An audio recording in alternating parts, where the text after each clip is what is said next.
granary, which is a reconstruction of the original building of 1786, serves as the entrance to the museum complex. It contains a fresh feinboss display and a photographic exhibition of mountain passes linking the coast to the Little Karoo. The granary leads out onto the museum grounds.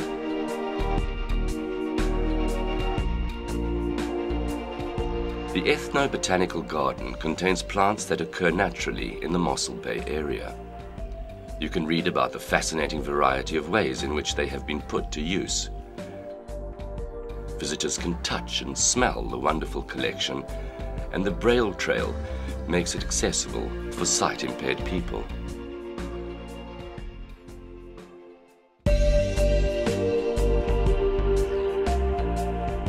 The Maritime Museum, originally erected in 1901 to serve as a grain and sawmill, was adapted in 1987 to house as its centerpiece the life-size replica of the Caravel in which Bartolomeu Dias sailed into Mossel Bay in 1488.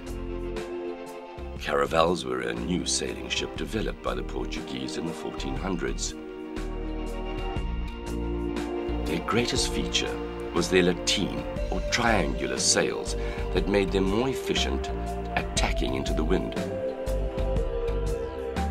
You can see the Caravel and feel its unique and mysterious presence from any point in the 3 stories of galleries that encircle it. The museum houses informative displays on early Portuguese, Dutch, and English maritime history. You can also see an interesting collection of maps and navigational instruments from the period.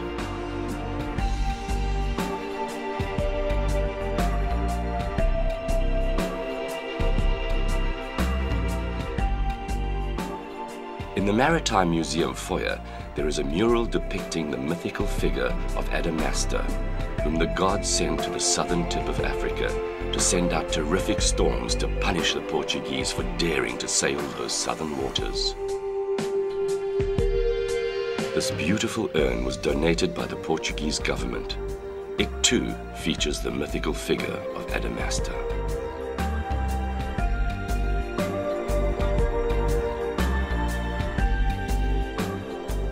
Upstairs you will find an exhibit portraying the first recorded barter transaction on South African soil between the indigenous Khoikhoi people and Vasco da Gama. The Maritime Museum also houses exhibits from the former Cultural Museum. Among them are various artifacts as well as photographs of the early history of Mossel Bay. And even older artifacts used by Mossel Bay's earliest inhabitants, the Khoikhoi and the Khoisan, whose forebears lived in this region for tens of thousands of years.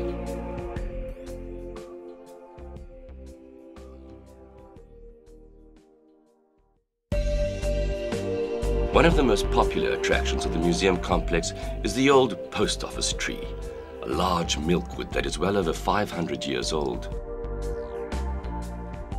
In 1501, Portuguese mariner Pedro de Tida left an important letter in a shoe under this tree. A few months later, another Portuguese mariner, João da Nova, found this letter. In this way, the tree became the first post office in South Africa and has been declared a national monument.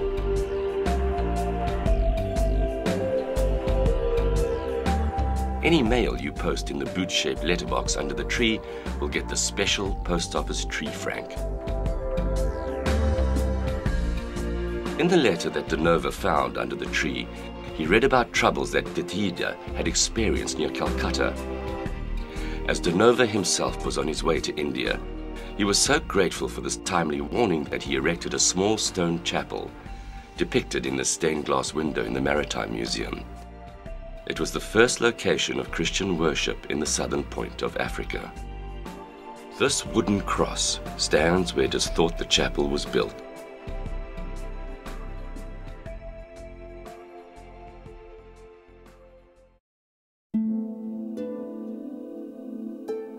The Shell Museum building, erected in 1902, was originally used as a store. Today it is the biggest shell museum in South Africa, boasting a magnificent collection of shells from all over the world. Treat yourself to an imaginative exhibition portraying the use of mollusks by man, including some awe-inspiring African masks. There are also a number of aquaria where you can watch live animals in their natural habitat.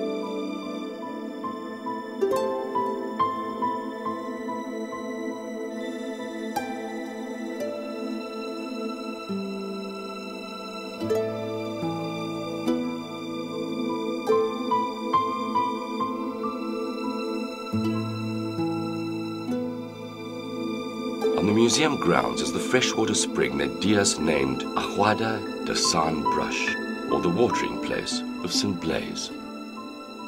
It was from this spring that water was obtained during many sea voyages, and it is still flowing today. A little further on you will see the Munro Hook cottages. Built in 1830 and restored in the 1980s, they are among the oldest buildings in Mossel Bay, with the front house being a national monument. Just adjacent to the museum complex is a natural garden that preserves the original vegetation of the Mossel Bay area. Milkwood is the most common tree species to be found here. Explore the garden and you will come across a replica of the Padrao, or stone cross, that Vasco da Gama erected here in 1497. A little lower down, you will find Malay graves facing Mecca on a piece of Muslim burial ground. Keep strolling through this peaceful environment and take in the magnificent views of the bay and site where Dias landed over 500 years ago.